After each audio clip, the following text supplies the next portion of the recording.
എൻ്റെ പേര് Jacob George എന്നാണ്. ഞാൻ ഹൈസ്കൂളിൽ പഠിക്കുന്ന സമയത്താണ് ആദ്യമായിട്ട് ഞാൻ എൻ്റെ ഫാദറിൻ്റെ പുസ്തക ശേഖരണത്തിൽ ഒരു പുസ്തകം, പുതുതായിട്ട് വന്നൊരു പുസ്തകം കണ്ടു. അതിൻ്റെ title through the gates of splendour എന്നായിരുന്നു. ഞാൻ ആ പുസ്തകം എടുത്ത് പല പ്രാവശ്യം നോക്കുവാനായിട്ട് ശ്രമിച്ചിട്ടുണ്ട്. അതിനകത്ത് 5 മിഷണറിമാരുടെ സ്റ്റോറിയാണ് അതിനകത്ത് പറഞ്ഞിരുന്നത്. ആ 5 മിഷണറിമാർ വാവോഡാനി എന്ന് പറയുന്ന നാട്ടിലൊരു ട്രൈബൽ ഏരിയയിലേക്ക് പോകുന്നതിന് വേണ്ടി പ്രിപ്പയർ ചെയ്ത് അവരവിടെ പോയതായിട്ടുള്ളൊരു സ്റ്റോറിയാണത്.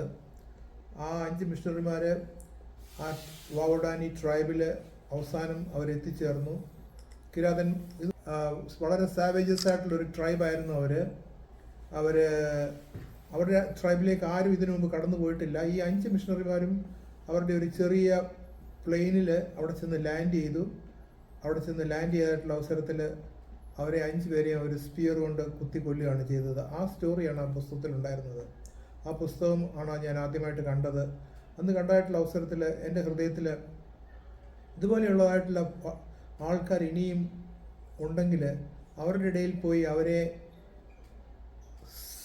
സിവിലൈസ് ആയിട്ടും ആൾക്കാരായിട്ടും വരെ മാറ്റുന്നതിന് വേണ്ടി ശ്രമിക്കണം എന്നുള്ളതായിരുന്നു എൻ്റെ ഹൃദയത്തിലെ താല്പര്യം.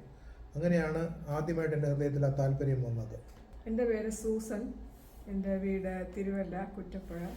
കോളേജിൽ പഠിക്കുന്ന കാലത്ത് ഞാൻ EU ഇവാഞ്ചലിക്കൽ യൂണിയനിൽ വളരെ ആക്റ്റീവായിട്ട് പോയി. അതിൻ്റെ ഒരു മിഷൻ കോൺഫറൻസിൽ വെച്ച് ഞാൻ ഫുൾ ടൈം വർക്കിന് വേണ്ടി എന്നെ തന്നെ കമ്മിറ്റ് ചെയ്തു. അങ്ങനെ കോളേജ് പഠിത്തമെല്ലാം കഴിഞ്ഞു ഞാൻ BEd ട്രെയിനിങ്ങിന് പോയി. ഒരു ടീച്ചറായിട്ട് എവിടെയെങ്കിലും നോർത്ത് ഇന്ത്യയിൽ പോയി വർക്ക് ചെയ്യണമെന്ന് എനിക്ക് വളരെ ആഗ്രഹമുണ്ടായിരുന്നു. ഞാനും ഈ സെയിം ബുക്ക് വായിച്ചിട്ടുണ്ട്. Through the gates of splendour, Jim എലിയറ്റിൻ്റെയും ഹഡ്സൻ്റെയും ഒക്കെ ഡോക്ടർ ഐഡ സ്കർ, ഇങ്ങനെയുള്ള മിഷണറി ബയോഗ്രഫീസ് ധാരാളം വായിച്ചിട്ട് എനിക്കും അങ്ങനെ ഒരു വിഷൻ കർത്താവ് തന്നു. അതിനുശേഷം ഞങ്ങളുടെ വിവാഹം നടന്നതിന് ശേഷമാണ് ഞങ്ങൾ ഒരു ട്രൈബിലേക്ക് പോയത്. ഞാൻ ഹൈസ്കൂളിൽ നിന്ന് പുസ്തകം വായിച്ചതിനെ പറ്റി പറഞ്ഞില്ല. അത് കഴിഞ്ഞ് കോളേജ് കംപ്ലീറ്റ് ചെയ്തിട്ട് അതിനുശേഷം ഞാൻ യൂണിയൻ ബിബ്ലിക്കൽ സെമിനാരിയിൽ തിയോളജിക്കൽ സ്റ്റഡീസിന് വേണ്ടി പോയി. അത് കഴിഞ്ഞിട്ടാണ് ഞങ്ങളുടെ വിവാഹം നടക്കുന്നത്. ഞങ്ങളുടെ വിവാഹം നടന്നതായിട്ടുള്ള അവസരത്തിൽ ഇറ്റ്സ് വെരി ഇൻട്രസ്റ്റിംഗ്. ആക്ച്വലി ഞാൻ സെമിനാരിയിൽ നിന്ന് പഠിത്തം കഴിഞ്ഞ് വന്നതായിട്ടുള്ള അവസരത്തിൽ I really wanted to get married, but then it was not easy for me to find a girl who wanted to come with me to a tribal area. എന്നാൽ ദൈവത്തിൻ്റെ പ്ലാനുകൾ വളരെ വ്യത്യാസമാണ്. We were able to, our parents and relatives found Susan, and then we got married, and then we went for our first training in England, linguistic ട്രെയിനിങ്ങിന് വേണ്ടി അവിടെ കടന്നുപോയി. Wycliffe Bible ട്രാൻസ്ലേറ്റേഴ്സിൻ്റെ training ആയിരുന്നത്. അവിടെ വെച്ചാണ് ഞങ്ങൾ സംസാരിക്കുന്ന ഭാഷ മാത്രമായിട്ടുള്ള ഭാഷ എങ്ങനെ അതിനെ പഠിച്ച് അതിനെ എഴുതി ആ ഭാഷയിൽ ട്രാൻസ്ലേറ്റ് ചെയ്യുക എന്നുള്ളതിൻ്റെ ഏർലി ആയിട്ടുള്ള ട്രെയിനിങ് ആണ്. അത് അവിടെ ഇംഗ്ലണ്ടിൽ വെച്ച് ഞങ്ങൾക്ക് അവർ തന്നത്. അത് കഴിഞ്ഞ് ഞങ്ങൾ ഇന്ത്യയിൽ തിരിച്ചു വന്നിട്ട് we were able to go find a tribe. ആന്ധ്രയുടെയും ഒറീസയുടെയും ബോർഡറിലായിട്ടുള്ളൊരു കൊണ്ടതര എന്ന് പറയുന്നുള്ളൊരു ട്രൈബിൽ ഞങ്ങൾ എത്തിച്ചേർന്നു. അവിടെ എത്തിച്ചേർന്ന് ഞങ്ങളുടെ കൂടെ ഞങ്ങളുടെ ഒരു കൊച്ചു മകളും ഉണ്ടായിരുന്നു. 1 വയസ്സ് മാത്രം പ്രായമുണ്ടായിരുന്നുള്ളൂ. എല്ലാവരും വളരെ അതിശയിച്ച് എങ്ങനെ നിങ്ങൾ നിങ്ങളുടെ ജീവിതകാലം മുഴുവൻ ഒരു പട്ടണത്തിൽ ജീവിച്ചായിട്ടുള്ള നിങ്ങൾ, how are you going to survive in a tribal area like this? എന്നാൽ we knew very sure that was what God wanted us to do. So we were so glad to go and live in that place. ഞങ്ങൾ അവിടെ ചെല്ലുന്നതായിട്ടുള്ള സമയത്ത് ആ വില്ലേജിൽ there's no running water, no electricity. ഒരു ബസ്സിൽ ചെന്നിറങ്ങിയിട്ട് ഏകദേശം 3 mile നടന്ന് വഴി പോലും ഇല്ലാത്ത സ്ഥലത്തൂടെ നടന്ന് കുന്നിൻ്റെ മുകളിൽ ചെന്നെടുത്ത സ്ഥലത്താണ് അവിടെയാണ് ഞങ്ങൾ താമസിക്കാനായിട്ടെല്ലാം ക്രമീകരിച്ചിരുന്നത്. We were staying right in the village with the tribal people. അന്ന് ട്രൈബൽസിൻ്റെ ഇടയിൽ താമസിക്കാനായിട്ട് വെളിയിൽ നിന്നുള്ള ആൾക്കാർക്ക് പെർമിഷൻ പോലും ഇല്ലായിരുന്നു. എന്നാൽ അവിടുത്തെ വിശാഖപട്ടണത്തിലെ കളക്ടർ ഞങ്ങൾക്കൊരു സ്പെഷ്യൽ പെർമിഷൻ തന്നാണ് ഞങ്ങൾ അവിടെ താമസിക്കാൻ തുടങ്ങിയത്. അവിടെ താമസിച്ചുകൊണ്ട് ഞങ്ങൾ ഭാഷ പഠിക്കാനായിട്ട് തുടങ്ങി.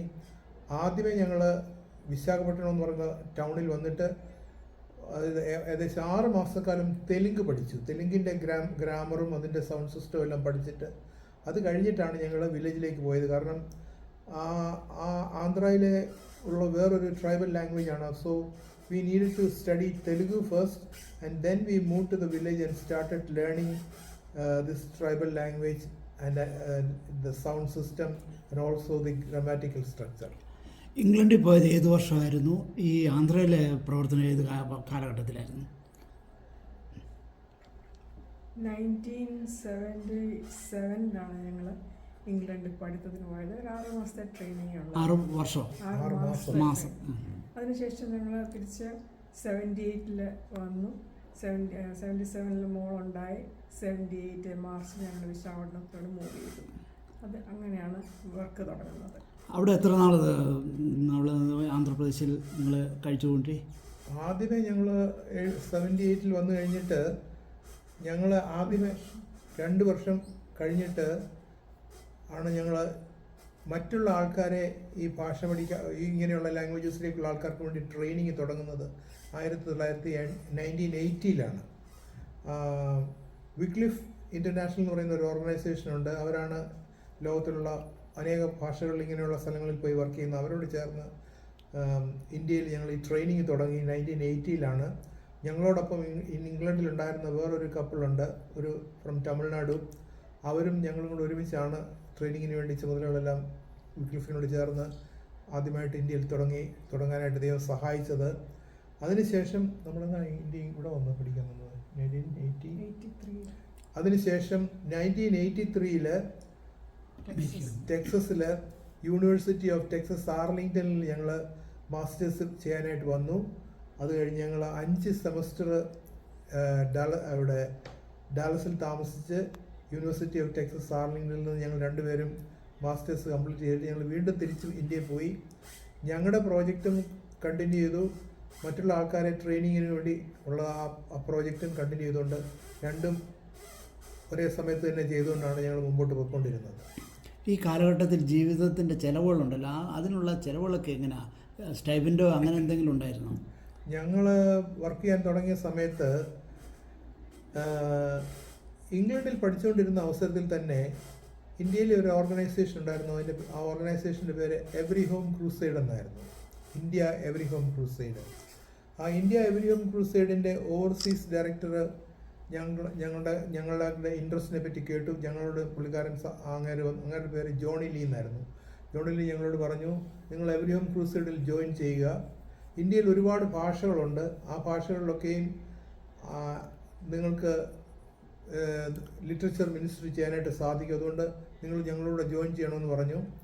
അങ്ങനെ ഞങ്ങൾ എവറി ഹോം ക്രൂസൈഡിൻ്റെ കൂടെ ജോയിൻ ചെയ്തു. എന്നാൽ അവരോട് ഞങ്ങൾ പറഞ്ഞത് ഞങ്ങൾക്ക് ഇങ്ങനെ ഈ ട്രാൻസ്ലേഷനുള്ളതായിട്ടുള്ള ഇൻട്രസ്റ്റ് അവർ പറഞ്ഞു.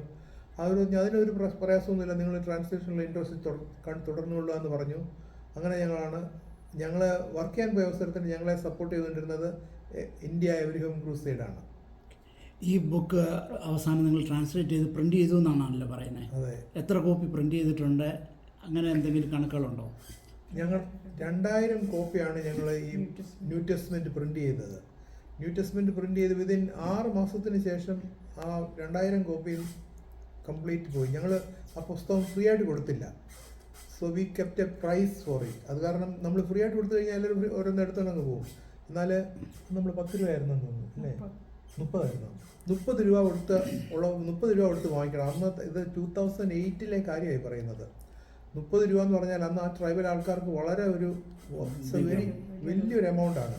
അപ്പോൾ അത് കൊടുത്ത് വാങ്ങിക്കാനോ അത്ര വലിയതായിട്ട് കണക്കാക്കിയതുകൊണ്ടാണ് അവരിത് മുഴുവൻ വാങ്ങിച്ചുകൊണ്ട് പോയി. ഒരു ചെറിയ കഥ മാത്രം ഞാൻ പറയാം. ഞങ്ങൾ ഇത് പ്രിൻ്റ് ചെയ്ത് കൊടുത്തു കഴിഞ്ഞ ശേഷം ഒരു 2 മാസമോ 3 മാസം കഴിഞ്ഞന്നു ഒരു വില്ലേജിൽ നിന്ന് ദൂരെയുള്ള ഒരു വില്ലേജിൽ നിന്ന് ഒരാൾ ഒന്ന് ഞങ്ങളോട് പറഞ്ഞു, എന്നെ ബാബു എന്നും ഇത് അമ്മയെന്നുമാണ് വിളിക്കുന്നത്. ബാബു, അമ്മ നീ ഞങ്ങളുടെ വില്ലേജിൽ ഒന്ന് വരണമെന്ന് പറഞ്ഞു. ഞാൻ ചോദിച്ചു എന്തിനാണ് വരുന്നത്? നീ വന്നു കഴിയുമ്പോൾ പറയാമെന്ന് പറഞ്ഞു. ഞങ്ങൾ നടന്ന് ഐ തിങ്ക് ഓൾമോസ്റ്റ് ഒരു ഹാഫ് ഡേ നടന്നാണ് ഞങ്ങൾ അവരുടെ വില്ലേജിലെത്തുന്നത്. വില്ലേജിലെത്തി കഴിഞ്ഞപ്പോഴത്തേക്കും വൈകുന്നേരമായി. ആ വില്ലേജിലുള്ള എല്ലാ ആൾക്കാരെയും ആ മനുഷ്യൻ അയാളുടെ വീടിൻ്റെ മുറ്റത്ത് വിളിച്ച് കൂട്ടിയിരുന്നു. എന്നിട്ട് അയാൾ പറഞ്ഞു, ന്യൂ ടെസ്റ്റ്മെൻറ്റ് അന്ന് ഡെഡിക്കേഷൻ ചെയ്തിട്ടുള്ള അവസരത്തിൽ ഞാൻ 2 ബൈബിൾ വാങ്ങിച്ചു. എന്തിനാണെന്ന് പറഞ്ഞു കഴിഞ്ഞാൽ എൻ്റെ കയ്യിലുള്ള ഒന്നിന് എന്തെങ്കിലും ഒന്ന് സംഭവിച്ചാൽ അതിന് ഒരെണ്ണം എൻ്റെ സ്പെയറുമാണ്. വായിക്കാൻ അറിയാവുന്ന ഏക വ്യക്തി ഈ വില്ലേജിൽ ഞാൻ മാത്രമാണ്. ഞാൻ ഇത്രയും ഈ മാസം ചെയ്തുകൊണ്ടിരുന്ന എല്ലാ ദിവസവും ആൾക്കാരെ വിളിച്ച് എൻ്റെ വീടിന് മുറ്റത്ത് വെച്ച് ഞാൻ അവരെ വായിച്ച് കേൾപ്പിക്കും. ഇപ്പോൾ അവരെല്ലാവരും ഈ പറയുന്ന സംഗതികൾ യേശു ക്രിസ്തുവിൽ വിശ്വസിക്കാൻ തയ്യാറായിട്ടായിരിക്കുകയാണ്. അതുകൊണ്ട് നിങ്ങളെ അതിനുവേണ്ടിയാണ് ഞാൻ വിളിച്ചത്, നിങ്ങൾക്കിത് മനസ്സിലാക്കാൻ വേണ്ടി. അതുകൊണ്ടാണ് ഞാൻ അന്ന് 2 ബൈബിൾ വാങ്ങിച്ചത്. ആ വില്ലേജിലുള്ള എല്ലാ ആൾക്കാരും ഞങ്ങൾ യേശു ക്രിസ്തുവിൽ വിശ്വസിക്കാൻ റെഡിയാണെന്ന് പറഞ്ഞു. അത് കഴിഞ്ഞ് ഞങ്ങൾ അവരോട് വീണ്ടും ബൈബിളിൽ നിന്ന് പറഞ്ഞു കൊടുത്തു. വലിയ ഒരാടിനെ കൊന്ന് അവരെല്ലാവരും കൂടെ ഞങ്ങളെല്ലാവർക്കും കൂടെ വലിയൊരു ഫീസ്റ്റും ഒക്കെ കിട്ടി. ഞങ്ങളെല്ലാവരും കൂടെ ആരും കഴിച്ച് സന്തോഷത്തോടെ മടങ്ങിപ്പോരേണ്ടി വന്നു. അങ്ങനെ അതുപോലെ പല പല വില്ലേജുകളിൽ നമ്മൾ ഒട്ടും വിശ്വസിക്കാത്ത രീതിയിൽ അവിടെ ഒരു വില്ലേജിൽ ഒരു വ്യത്യാസം വരുത്തുമെന്ന് പറഞ്ഞു കഴിഞ്ഞാൽ ആ വില്ലേജ് മുഴുവനും കൂടെ അങ്ങ് ബിലീവേഴ്സ് ആകുക, യേശു ക്രിസ്തുവിൽ അങ്ങ് വിശ്വസിക്കുക. ഒരു വില്ലേജിൽ ഒരാളൊന്നും അല്ല, വിശ്വസിക്കുകയാണെങ്കിൽ എല്ലാവരും കൂടെ അങ്ങ് വിശ്വസിക്കും. അങ്ങനെ ഒരു കമ്മ്യൂണിറ്റിയാണ്. അങ്ങനെ പല പല വില്ലേജുകളിൽ ഞങ്ങൾക്ക് പോയിട്ടില്ലാത്ത വില്ലേജുകളിൽ പോലും ഇപ്പോൾ ചർച്ചുകളുമുണ്ട്. അതുപോലെ ഞങ്ങളുടെ കൂടെ ട്രാൻസ്ലേഷനിൽ ഞങ്ങളെ ഹെൽപ്പ് ചെയ്യാൻ തുടങ്ങിയ മുതൽ 9 or 10 പേര് ഞങ്ങളുടെ കൂടെ ആദ്യമേ വന്നു. അവർക്കന്ന് വായിക്കാനും എഴുതാനും ഒന്നും അറിയത്തില്ലായിരുന്നു. We started teaching them how to read and write and അവരോട് വേദോസ്തത്തിലെ കാര്യങ്ങൾ പഠിപ്പിച്ചുകൊണ്ടിരുന്നവർ. അങ്ങനെ പഠിപ്പിച്ചു വന്നിട്ട് അവരാണ് അവിടുത്തെ ഇവാഞ്ചലിസ്റ്റായിട്ട് പോയി. അവരുടെ ജോലി എന്ന് പറഞ്ഞു കഴിഞ്ഞാൽ അവർ പകലെല്ലാം അവരുടെ ഭൂമിയിൽ അവർ പണി ചെയ്യും. എന്നിട്ട് വൈകിട്ട് ഒരു അടുത്തുള്ള മറ്റു വില്ലേജുകളിൽ പോയി ഇവർ ഈ പഠിച്ച സംഗതികളെല്ലാം പോയി ഷെയർ ചെയ്യും. അങ്ങനെ അവരാണ് ആ വില്ലേജുകളിലെല്ലാം പോയി ഗോസ്പൽ ഷെയർ ചെയ്തത്. And they are still continuing the work even now. And because of that and with so many people going and sharing, ആ ട്രൈബിലുള്ള നല്ലൊരു പങ്ക് ഒരു ബിലീവേഴ്സായിട്ടുണ്ട്. ഈ ആൽഫബറ്റ് ഇല്ലാത്ത ഒരു ലാംഗ്വേജ്, സ്പോക്കൺ ലാംഗ്വേജിലല്ലേ ഈ ബൈബിൾ ഉണ്ടാക്കിയത്? അപ്പോൾ അതിൻ്റെ ആൽഫബറ്റ്സ് ഒക്കെ ആരാ ഉണ്ടാക്കിയത്? അതിൽ വേറെ പുസ്തകങ്ങളായി പോയ എന്തെങ്കിലും ഉണ്ടായിട്ടുണ്ടോ? അതായത് ആൽഫബറ്റ് ഇല്ലാത്ത അത് സംസാര ഭാഷ മാത്രമുള്ള ഒരു ഭാഷയാകുമ്പോൾ നമ്മൾ അത് കേൾക്കണം. അതിനാണ് അവരുടെ കൂടെ പോയി നമ്മൾ ജീവിക്കുന്നത്, താമസിക്കുന്നത്. അങ്ങനെ അവരുടെ ഭാഷ കേട്ട് നമ്മളത് ലിംഗ്വിസ്റ്റിക്സ് ട്രെയിനിങ് ഉള്ളതുകൊണ്ട് ഈ കേൾക്കുന്ന വാക്കുകൾ എഴുതാനായിട്ട് നമുക്ക് ഫോണറ്റിക് സ്ക്രിപ്റ്റ് ഉണ്ട്. ആ സ്ക്രിപ്റ്റ് ഉപയോഗിച്ച് നമ്മൾ എഴുതി ഇവരുടെ ഭാഷയിലുള്ള വാക്കുകളെല്ലാം ഇങ്ങനെ കുറേശ്ശെ കളക്ട് ചെയ്ത് കഴിയുമ്പോൾ ഏതൊക്കെ ശബ്ദങ്ങളാണ് ഇതിനകത്തുള്ളത് നമുക്ക് സൗണ്ട് സിസ്റ്റം കണ്ടുപിടിക്കാൻ സാധിക്കും. ആ സൗണ്ട് സിസ്റ്റം കണ്ടുപിടിച്ചതിന് ശേഷം നമ്മളതിന് ഓരോ ലിപി കൊടുക്കും.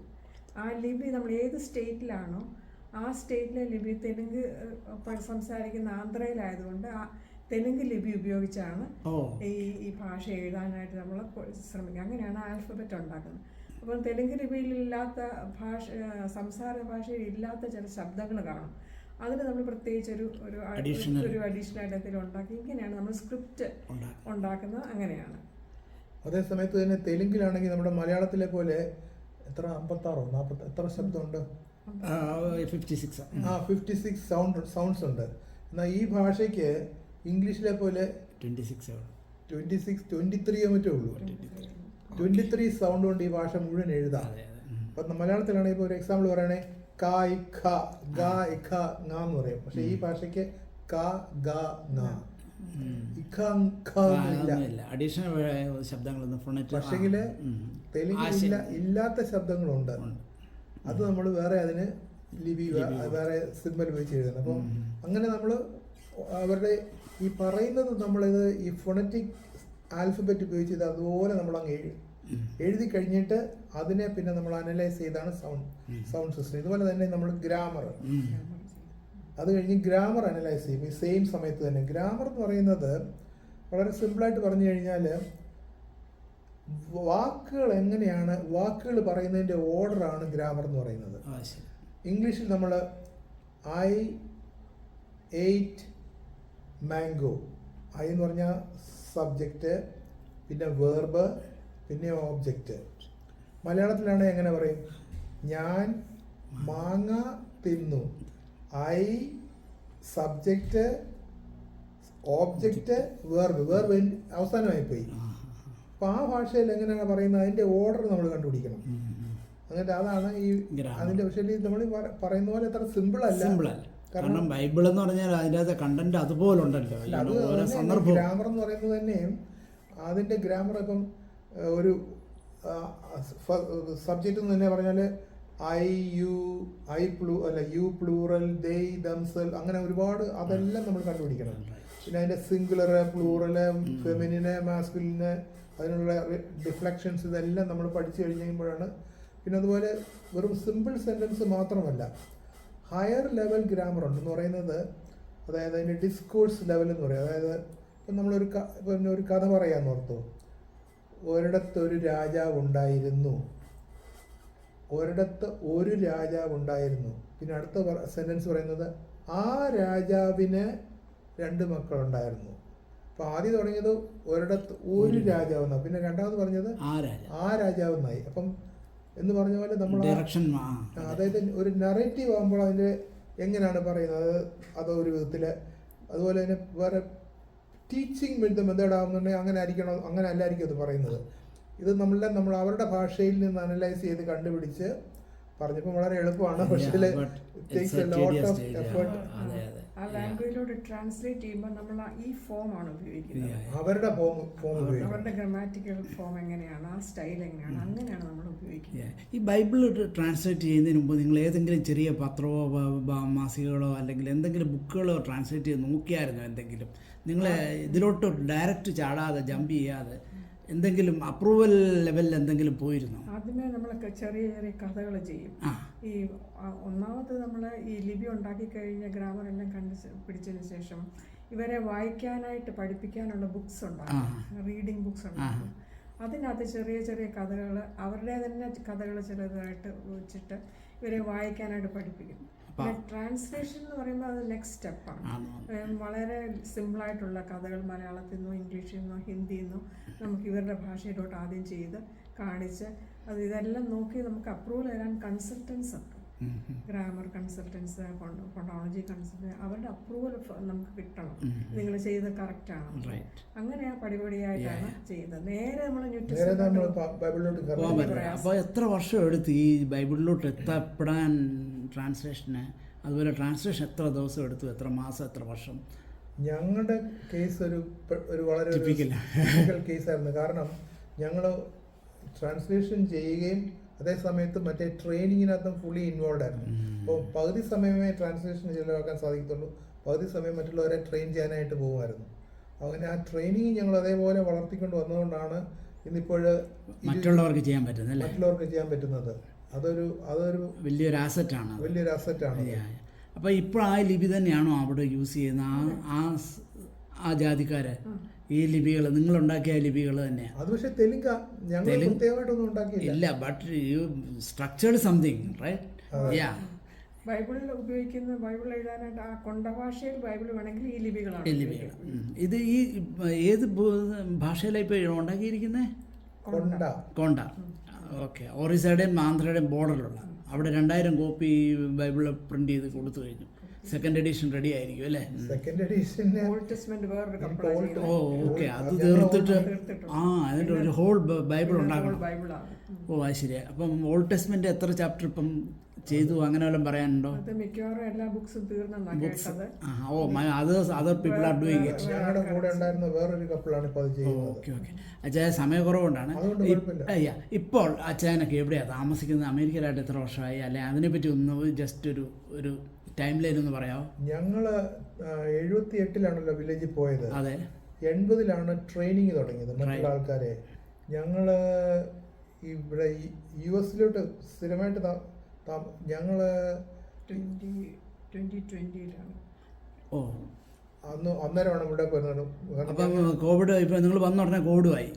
കോവിഡിന് തൊട്ട് മുമ്പ് ഞങ്ങൾ വന്നു. വന്നു, പിന്നെ ഞങ്ങൾ തിരിച്ചു പോയി കഴിഞ്ഞു. വന്ന ഉടനെ കോവിഡായി. കോവിഡ് അപ്പോൾ ഞങ്ങളുടെ മകള്, ഞങ്ങൾക്ക് ഒരു മകളും ഒരു മകനുമാണ്. മകള് ഡാളസിലാണ്. അപ്പോൾ അവളുടെ അടുത്ത് തന്നെ വന്ന് ഞങ്ങൾ താമസമായി. കാരണം ഞങ്ങള് we have trained enough people now, they are able to continue the training. ഞങ്ങൾ ചെയ്ത ട്രാൻസ്ലേഷൻ്റെ മറ്റുള്ള ആൾക്കാർ ചെയ്യുന്നുണ്ട്. ട്രെയിനിങ് അതിൻ്റെ ചുമതല വഹിക്കാനായിട്ട് മറ്റുള്ള ആൾക്കാരെ fully trained up people are there, എല്ലാ നിലവാരത്തിലും. So we don't need to be there. അതുപോലെ തന്നെ ഞങ്ങൾക്ക് വയസ്സും also we are now. Okay okay. ഒരു കാര്യം കൂടെ ചോദിച്ചു കഴിഞ്ഞാൽ, നിങ്ങളെ ആ ഗ്രാമവാസികളോ അല്ലെങ്കിൽ ആ ഭാഷ സംസാരിക്കുന്നവർ റെക്കഗ്നൈസ് ചെയ്യുകയോ നിങ്ങൾക്ക് എന്തെങ്കിലും അവാർഡോ അല്ലെങ്കിൽ അങ്ങനെ എന്തെങ്കിലും റെക്കോർഡ്സിലോ എന്തെങ്കിലും ഉണ്ടോ? റെക്കോർഡ്സിൽ ഒന്നും ഉണ്ടോ എന്ന് ചോദിച്ചാൽ, പക്ഷേ അവിടെ പല ചർച്ചകളുണ്ട്. ഞങ്ങളിപ്പോൾ നിങ്ങൾ ഇവിടെ ഇപ്പം നമ്മളെല്ലാവർക്കും പൊന്നാട കൊടുത്തില്ല എന്ന് പറഞ്ഞു. അതുപോലെ ഞങ്ങൾ അവിടെ ചെല്ലുന്ന ചർച്ചിലോട്ട് ചെന്ന് കഴിഞ്ഞാൽ ഉടനെ അന്നത്തെ ചർച്ച ഞങ്ങൾ ഉണ്ടെങ്കിൽ ഒരു 10-15 ഇതുപോലത്തെ സാധനം അവരാദരിക്കുന്നത്. എന്നാണ് ലാസ്റ്റ് ടൈമിൽ ആ പ്രദേശത്ത് പോയിട്ടുള്ളത്? കഴിഞ്ഞ മാർച്ച് 1 ഇയർ. എല്ലാ വർഷവും പോകും. അവർ വിളിക്കും നിങ്ങളെ അല്ലേ? ഞങ്ങൾ പോകും. നിങ്ങൾക്ക് അവരെ കാണണം, അവരുടെ ഇമ്പ്രൂവ്മെന്റ്സ് കാണണം. ഞങ്ങൾ പോയി താമസിച്ച ആ വില്ലേജ് എന്ന് പറയുന്ന, ആദ്യം ഞാൻ പറഞ്ഞല്ലോ, ഇലക്ട്രിസിറ്റി ഇല്ലായിരുന്നു, വെള്ളമില്ലായിരുന്നു, വഴിയില്ലായിരുന്നു, ഒന്നുമില്ലായിരുന്നു. സ്കൂളുണ്ടായിരുന്നു അവിടെ? സ്കൂളും ഇല്ല, പഠിപ്പിക്കാനൊന്നും ഇല്ലല്ലോ. ഇല്ല. അത് കഴിഞ്ഞിട്ട് ഞങ്ങൾ അവിടെ ഉണ്ടായിരുന്നത് കാരണം ഗവൺമെന്റ് ഇലക്ട്രിസിറ്റി വന്ന ഉടനെ ആദ്യമായിട്ട് വില്ലേജിൽ കറണ്ട് കൊടുത്ത വില്ലേജ് ഞങ്ങളുടെ വില്ലേജ്. അതിന് റീസൺ എന്ന് പറഞ്ഞു കഴിഞ്ഞാൽ ഞങ്ങൾ അവിടെ ഉണ്ടായിരുന്നത് കൊണ്ടാണ്. മനസ്സിലായി. ആദ്യമായിട്ട് പൈപ്പ് ലൈൻ ഇട്ട് വെള്ളം മലയുടെ മണ്ടയിൽ നിന്ന് പൈപ്പ് ലൈൻ ഇട്ടിരിക്കുന്നത് എത്ര ലക്ഷം രൂപ ചെലവാക്കിയാണ് അവർ വില്ലേജിലേക്ക് വെള്ളം തന്നിരിക്കുന്നത്. ഞങ്ങളവിടെ ഉണ്ടായിരുന്നുകൊണ്ടാണ് അവരത് തന്നത്. അവരെ സംബന്ധിച്ചോളം അവർക്ക് ഒരു പ്രശ്നമില്ല. അതുകൊണ്ട് ആ വില്ലേജ് ഗാവ് അപ്ലിഫ്റ്റ് ആയി. ഇപ്പം ഭയങ്കരമായിട്ട് അപ്ലിഫ്റ്റ്. അവരെന്നും നിങ്ങളെ ഓർക്കും, സ്മരിക്കും. ആ ബൈബിള് എപ്പം തുറന്നാലും അത് നിങ്ങളെ ഓർക്കും. ഞങ്ങൾ പോയിട്ടില്ലാത്ത സ്ഥലങ്ങളിൽ പോലും ഞങ്ങളെ അമ്മ ബാബു എന്ന് പറഞ്ഞു കഴിഞ്ഞാൽ അവർക്ക് മനസ്സിലാവും. ഒന്നും പറയേണ്ട പോലും ആവശ്യമില്ല. വില്ലേജിന്റെ പേര് ലക്ഷ്മിപുരം എന്നാണ്. ലക്ഷ്മിപുരം അമ്മകാരും ആയികാരും എന്ന് പറഞ്ഞാൽ എല്ലാം പറയും. ഓ അത് ശരി. വർഷങ്ങൾക്ക് മുമ്പ് അങ്ങനെ ആരും പോയി താമസിച്ചിട്ടില്ല. എത്ര വർഷമായി ഞങ്ങള് അവിടെ ഉണ്ടായിരുന്ന ചേഞ്ചസിനെല്ലാം കാരണം ഞങ്ങളുടെ പ്രസൻസ് ആയിരുന്നു. ഈ ഗാവിൻ്റെ നിയറസ്റ്റ് റെയിൽവേ സ്റ്റേഷനോ അല്ലെങ്കിൽ ബസ് ഹൈവേ പറഞ്ഞാൽ എങ്ങനെയാ? അത് ഒന്ന് വിവരിക്കാൻ പറഞ്ഞാൽ.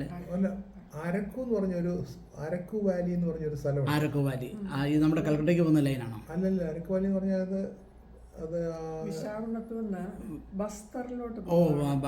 ഓക്കെ. അമർകണ്ടക്ക് അങ്ങോട്ട് കിരണ്ടോൾ. ഓക്കെ. അത് മധ്യപ്രദേശിന്റെ അകത്തോട്ടല്ലേ അത് വരുന്നത്? ബസ്തർ. കിരണ്ടോളിൽ നിന്നാണ് ഈ അയണോർ മുഴുവൻ. അത് ബേലഡിയില ഏരിയ. ബേലഡിയില. അവിടെ നിന്നുള്ള ട്രെയിൻ വരുന്നത് അതിലെയാണ്. റൈറ്റ്. ഇപ്പം മനസ്സിലായി. അപ്പൊ അരക്കു വാലി എന്ന് പറയുന്നത് ഇപ്പം മനസ്സിലായി. ഞാൻ കേട്ടിട്ടുണ്ട്, ഞാൻ പോയിട്ടുണ്ട്. അതെ അതെ. ഞാൻ മധ്യപ്രദേശിൽ 16 വർഷം ഉണ്ടായിരുന്നു.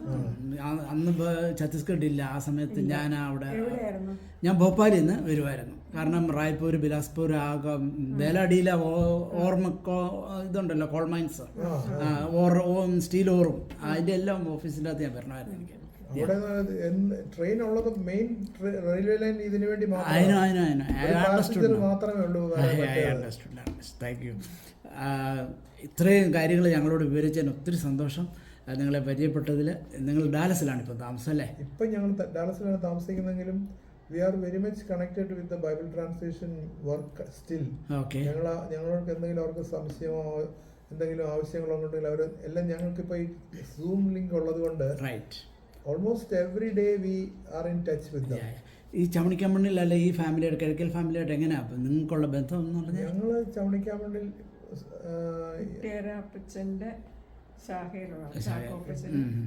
ഇതിലിപ്പം ഡയറക്റ്റ് കണക്ട് ചെയ്താൽ ആരുമായിട്ടാണ് വരുന്നത്? ഞങ്ങളുടേത് സണ്ണി ഉണ്ടല്ലോ. ഓ അതെ, മനസ്സിലായി. സണ്ണി ഡോക്ടർ ബെഞ്ചമിനൊക്കെ. മനസ്സിലായി. ചേലക്കൊമ്പിലുള്ള ഞങ്ങൾ ചേലക്കൊമ്പ. ഞങ്ങളെ മനസ്സിലായി. സണ്ണിയുടെ ഫാദർ ഒരപ്പച്ചൻ്റെയാണ്. മനസ്സിലായി. ഞങ്ങളുടെ വേറൊരു അപ്പച്ചൻ്റെ മക്കളുടെ മക്കളാണ് ഞങ്ങൾ. മനസ്സിലായി മനസ്സിലായി. പക്ഷെ നിങ്ങൾ എല്ലാം കോട്ടയത്ത് സൈഡിലായിരുന്നു അല്ലേ? കോട്ടയത്ത് സൈഡായിരുന്നു. കോട്ടയം അവിടെ ജനിച്ചപ്പോൾ കഥ ഞങ്ങൾ കോളേജ് വരെ. കോളേജ് വരെ. അമ്മാമ്മ തിരുവല്ല സൈഡ് മർത്തം കോളേജിലാണ് പഠിച്ചത്. ഏത് വർഷം എന്തൊക്കെ പഠിച്ചു? MA വരെ പഠിച്ചിട്ട്. MA വരെ പഠിച്ചു. 7 വർഷം മർത്തം കോളേജിൽ 7 വർഷം ഇംഗ്ലീഷ് ലിറ്ററേച്ചറായിരുന്നു. ആ. ഓ ഓക്കെ, താങ്ക് യു. ഏതെങ്കിലും അലുമിനി അസോസിയേഷൻ അമേരിക്കയിലുള്ളവരായിട്ട് മർത്തം കോളേജിൻ്റെ ബന്ധമുണ്ടോ? മർത്തം കോളേജിൻ്റെ ഇല്ല, ഞങ്ങളുടെ ബാച്ചുമായിട്ടുണ്ട്. ഇപ്പം പിന്നെ ഈയിടെ EU-കാരൊരു തുടങ്ങിയ ഒരു ഗ്രൂപ്പ് തുടങ്ങി. ഇവാഞ്ചലിക്കൽ യൂണിയൻ അന്നുണ്ടായിരുന്ന ഉണ്ടായിരുന്നു. ബേസിക്കലി ഏത് സഭയിലായിരുന്നു? ഇപ്പോൾ ഏത് സഭയിലാണ്? ഞാൻ ബേസിക്കലി CSI ആയിരുന്നു. അത് ഏത് പള്ളിയായിരുന്നു? കോട്ടയം കത്തീഡ്രൽ. ഓക്കെ. മമ്മ ഞങ്ങൾ പെന്റിക്കോസ്റ്റിലാണ് ജനിച്ചത് മുതൽ? ഞാൻ എൻ്റെ ജനിച്ചത് മുതൽ. എൻ്റെ പേരൻസൊക്കെ ആദ്യമേ ജേക്കബൈറ്റ്സ്. മനസ്സിലായി. CSI കത്തീഡ്രലിലെ 5ാം ക്ലാസ് മുതൽ കൊയറിലെ മെമ്പറായിരുന്നല്ലേ? കൊയർ കേടിയ ഞാൻ അവിടുന്ന് പോകുന്നത് വരെ കൊയറിലെ വലിയൊരു I used to sing solos. Okay. പരിചയപ്പെട്ടതിൽ ഒത്തിരി സന്തോഷം. Thank you. അച്ഛനെയൊക്കെ വെയിറ്റ് ചെയ്യുന്ന ആൾക്കാർ നമുക്ക് അങ്ങോട്ട് പോയി കളയാം. ഭക്ഷണമല്ലേ അവിടെ ഇരിക്കും. Thank you. ശരി, താങ്ക് യു.